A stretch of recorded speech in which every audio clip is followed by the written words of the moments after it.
On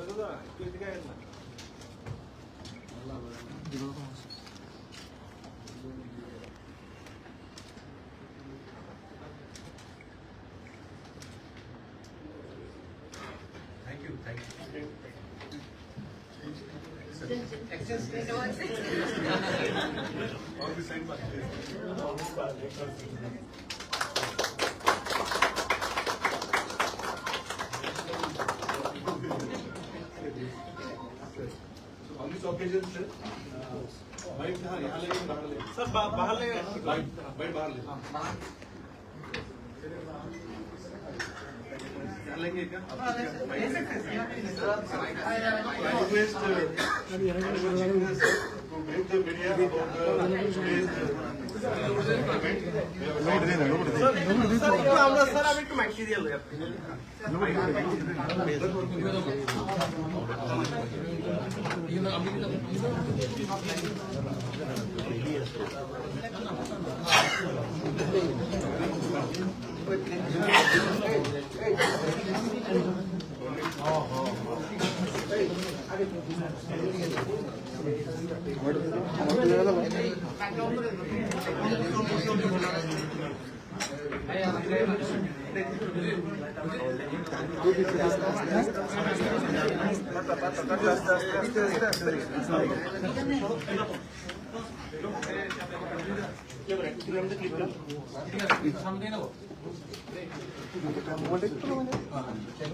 আজকে সত্যি ত্রিপুরার জন্য একটা আনন্দের বিষয়।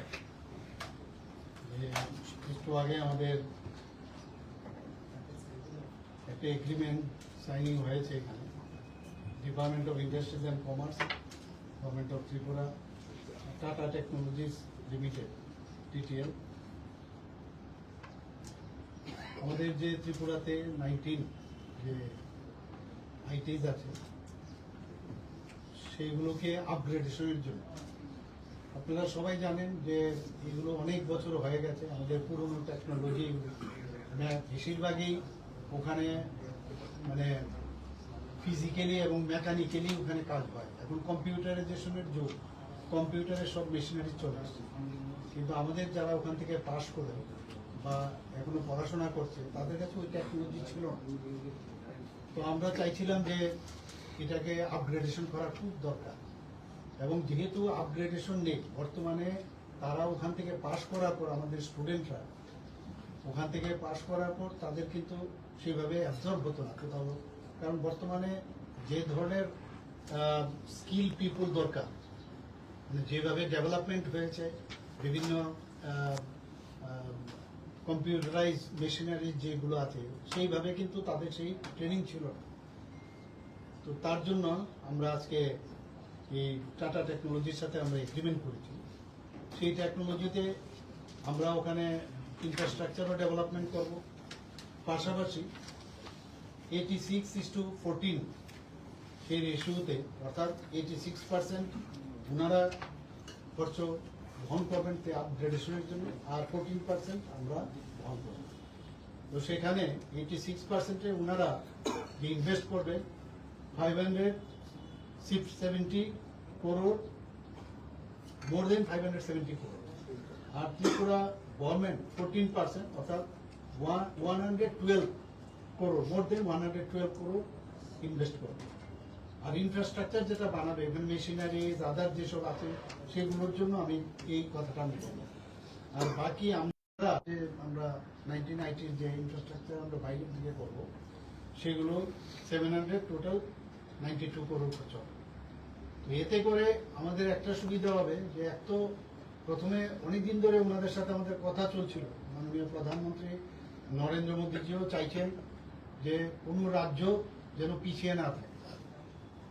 তো সেই দিশায় আমাদের এখানে আমাদেরও চেষ্টা ছিল ওনার যে মার্গদর্শন সেটাকে সামনে রেখে আমরা কথা বলছিলাম টাটা টেকনোলজির সাথে, ওনারা এসছেন এবং আমরা বললাম যে আমাদের স্টুডেন্টকে টেকনিক্যালি নো হাউ বিভিন্ন সাবজেক্ট, অনেকগুলো লং টার্ম কোর্স আছে, শর্ট টার্ম কোর্স আছে। তো এই প্রথম ওনাদের একটা বেস এখানে হচ্ছে 5 বছরের জন্য ওনাদের সাথে এই কাজটা চলবে এবং ভবিষ্যতে এই যে এত বড় একটা মানে ডেভেলপমেন্ট এখানে হবে তার জন্য মেনটেনেন্সের জন্য তার ব্যবস্থা এবং আমাদের যারা এখানে বর্তমানে যারা টিচাররা আছে তাদেরকেও যাতে ট্রেনিং দেওয়া হয়। 2 জন করে ওনাদের যারা মানে শিক্ষক থাকবে, প্রতিটা ইনস্টিটিউটে 2 জন করে থাকবে, প্লাস আমাদের যারা এখানে এতদিন ধরে পড়াচ্ছে তাদেরকেও মানে ওনারা ট্রেনিং দেবে। তো এতে করে 5 বছরের পরেও তার মেনটেনেন্স এবং আমার এই যে ট্রেনিং যারা দিল তারা যাদেরকে দিল তারাও ট্রেনিং দিতে থাকবে। যারা পাস করবে তারা এই টাটা নিজেরাও অ্যাবজর্ব করবে, কারণ তাদেরও এই ধরনের স্কিলের পিপুল তাদের দরকার, সেখানে তারা অ্যাবজর্ব করবে। তাছাড়াও দেশে তো আছে টাটার বিভিন্ন ডিস্ট্রিবিউটার্স আছে, তাদেরও কিন্তু বিভিন্ন কারখানা আছে বিভিন্ন জায়গায়, তাদেরও এই ধরনের স্কিল পিপুল দরকার, সেখানে ওনারাই কিন্তু সেই কাজটা করবে। পাশাপাশি বাইরেরও বিদেশেও অনেক জায়গায় এই ধরনের স্কিল, আপনারা জানেন যে ভারতবর্ষে কিন্তু আমাদের ইয়াং ফোর্সের পার্সেন্টেজ মাননীয় প্রধানমন্ত্রী যে সবসময় বলেন প্রায় 60 থেকে 65% আমাদের ইউথ ভারতবর্ষে আছে, এটা আমাদের স্ট্রেংথ। তো বাইরে কিন্তু এই ধরনের ফোর্স পাওয়া যায় না। তো বাইরে বিদেশেও তাদের যে এমপ্লয়মেন্ট যে বিষয়, অ্যাবজর্পশনের যে বিষয়, সেটা ওনারা করবে। তো আমাদের জন্য একটা বিরাট বিষয়। আর তাছাড়া এই ধরনের টেকনোলজি এখানে যখন বসবে, ইভেন আমাদের যে টিআইটি আছে বা এনআইটি আছে তারাও কিন্তু সেখানে যাবে, হয়তোবা তাদের এখানে এই টেকনোলজি নেই। তো ওখানকার যে স্টুডেন্টরা যখন যাবে বা টিআইটি থেকেই যাবে তারাও কিন্তু ওখানে যাবে, কিন্তু they have to pay for that. তো এইরকম একটা ব্যবস্থাপনা মানে যে কারণে আমাদের ত্রিপুরার ছেলে মেয়েরা ভবিষ্যতের জন্য এই যেটা একটা মানে এতদিন ধরে যেহেতু পুরনো ভাবে চলছিল, অনেকে পড়তে চাইতো না, যখন যেহেতু এই ধরনের টেকনোলজি এখন শুরু হয়ে গেছে তো ন্যাচারালি এর মধ্যে অনেকের এখন পড়ার একটা আগ্রহ বাড়বে সেখানে, কারণ দেখলো যে এত স্ট্যান্ডার্ডাইজেশন এখানে শিখতে পারছে, তো তারা ভবিষ্যতে এই অ্যাবজর্পশন হবে এবং আমাদের জন্য একটা বিরাট অপরচুনিটি হবে। এবং আমি একটু আগে ওনাদের সাথে কথা বলছিলাম, আমার বক্তব্যতে আমি বলেছি আমরা চাই যে ত্রিপুরা স্টেট একটা মডেল স্টেট হোক এবং সেইভাবেই আমরা কিন্তু এটা 19 যে আমাদের আইটিস আছে এতদিন ধরে ভালো চলছিল না, কিন্তু আপনারা সবাই জানেন। তো এটা গিয়ে আবার আমি বলবো ভাইব্রেন্ট আইটিস হবে এবং ত্রিপুরার জন্য একটা মাইল স্টোন আমার মনে হয় আগামী দিনে হতে যাচ্ছে। এবং এই এগ্রিমেন্টের পরে খুব তাড়াতাড়ি করে আমরা চাইছি যে এটা করার জন্য 6 থেকে 9 মাসের কোর্স আছে ইত্যাদি, অনেক ধরনের অনেক আবার বেশি মাসেরও কোর্স আছে। আমি যেটা বললাম সব মিলিয়ে একটা ভালো একটা ব্যবস্থাপনা আমি মনে করি ত্রিপুরাতে ইন্ডাস্ট্রির একটা শুভ সূচনা হবে। ইন্ডাস্ট্রি ট্রেন যে ওয়ার্কফোর্স সেটার একটা শুভ সূচনা। সবাইকে ধন্যবাদ।